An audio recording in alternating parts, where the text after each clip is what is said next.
नमस्कार, मैं अंजना। स्वागत है आपका हिमेश विठरिया जी के प्लेटफॉर्म पर। आइए बढ़ते हैं आज की बड़ी खबर की ओर।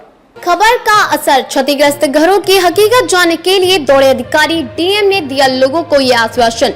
भूमिगत मेट्रो के लिए सुरंग की हो रही खुदाई से क्षतिग्रस्त घरों की हकीकत जानने के लिए बृहस्पतिवार को जिलाधिकारी अरविंद मलप्पा बंगारी मोती कटरा पहुंचे। उन्होंने गिरासू घरों की पुख्ता मरम्मत, रंगाई पुताई से लेकर कंक्रीट से बुनियाद भरने के निर्देश दिए। साथ ही मेट्रो अधिकारियों से कहा कि जब तक भवन स्वामी संतुष्ट न हो, क्षतिग्रस्त घर उन्हें सुपुर्द न किया जाए। भवन स्वामियों को कोई नुकसान नहीं होना चाहिए। मेट्रो के पहले कॉरिडोर के दूसरे चरण में आगरा कॉलेज से एसएन मेडिकल कॉलेज होते हुए मोती कटरा के रास्ते मनकामेश्वर तक दोहरी सुरंग खोदी जा रही है।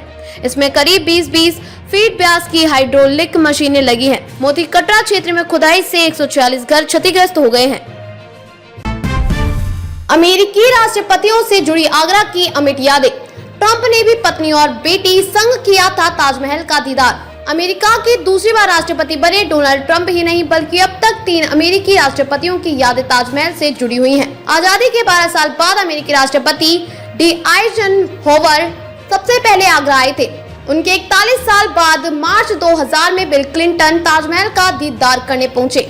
20 साल के लंबे अंतराल के बाद अमेरिकी राष्ट्रपति के रूप में डोनाल्ड ट्रंप पत्नी और बेटी के साथ ताजमहल देखने आए थे। इन तीनों ही राष्ट्रपतियों के ताज से जुड़े अनुभव ASI की विजिटर बुक में संभाल कर रखे गए हैं। 9 से 14 दिसंबर 1959 तक 6 दिवसीय भारत यात्रा पर आए तत्कालीन अमेरिका राष्ट्रपति आइजनहोवर 13 दिसंबर को आगरा आए थे। प्रधानमंत्री जवाहरलाल नेहरू के साथ आइजनहोवर ताजमहल के साथ लड़ामदा गांव पहुंचे थे।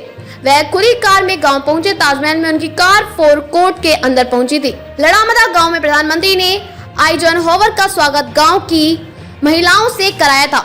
उन्हें कहा था कि अमेरिका खेती के मामले में पैदावार बढ़ाने में हमारी मदद कर रहा है। यह बड़े देश के राष्ट्रपति हैं।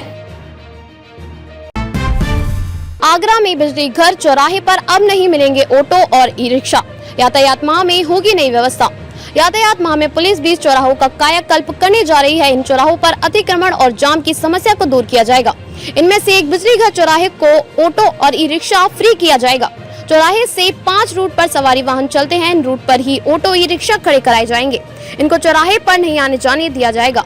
बिजली घर चौराहे से ऑटो यमुना किनारा मार्ग, मंटोला, आगरा किला, पुरानी मंडी, शिपी टोला और बालूगंज की तरफ जाते हैं। चालक अपने वाहनों को चौराहे पर ले जाते हैं और सवारियों को उतारने के साथ बैठाते भी हैं। इससे जाम लगता है। एसीपी यातायात सैयद अरीब अहमद ने बताया कि यातायात माह में 20 चौराहे चिन्हित किए गए हैं। इन चौराहों पर यातायात व्यवस्था को सुगम किया जाएगा। इनमें बिजली घर भी शामिल है। इन चौराहों पर यातायात होमगार्ड की ड्यूटी होगी। वह ऑटो को चौराहे की तरफ नहीं जाने देंगे। अगर चालक वाहन को ले जाते हैं तो उसे सीज कर दिया जाएगा। उनके लिए अलग से प्रत्येक रूट पर पार्किंग की व्यवस्था की जाएगी।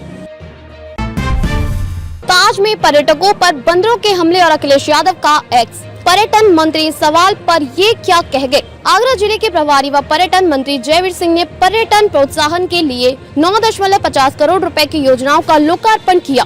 इस दौरान जब उनसे ताजमहल पर बंदरों के आतंक और सपा प्रमुख द्वारा इस मुद्दे पर किए गए एक्स को लेकर सवाल किया गया तो उन्होंने हैरान कर देने वाला जवाब दिया।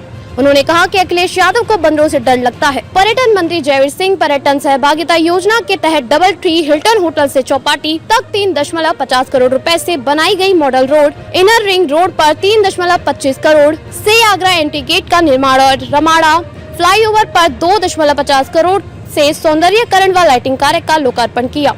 आए दिन पर्यटकों पर ये बंदर हमले करते रहते हैं। इस मुद्दे को लेकर सभा मुखिया अखिलेश यादव ने एक्स पर सवाल उठाए। इन सवालों का जवाब देते हुए पर्यटन मंत्री ने चुटकी लेते हुए कहा कि अखिलेश यादव की कार्यशैली, आदत, सोच और हरकत बंदरों जैसी है। उन्होंने कहा कि अखिलेश यादव को बंदरों से डर लगता है।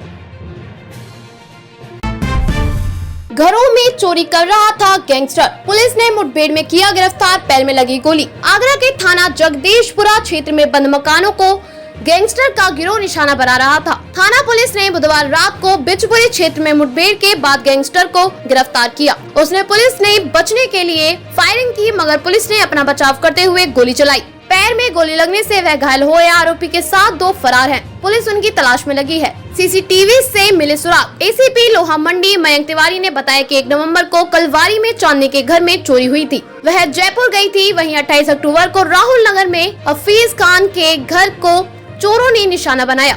उनकी बेटी की शादी थी, परिवार मैरिज होम में था। पीछे से चोर घुस आए, लाखों के जेवरात चोरी करके ले गए। दोनों मामलों में मुकदमे दर्ज कर पुलिस तलाश में जुट गई। सीसीटीवी कैमरों से पुलिस को सुराग मिले। अब तक के लिए बस इतना ही। फिर मिलते हैं एक ऐसी ही बड़ी खबर के साथ। तब तक के लिए नमस्कार और बने रहिए हिमेश विठरिया जी के प्लेटफॉर्म पर।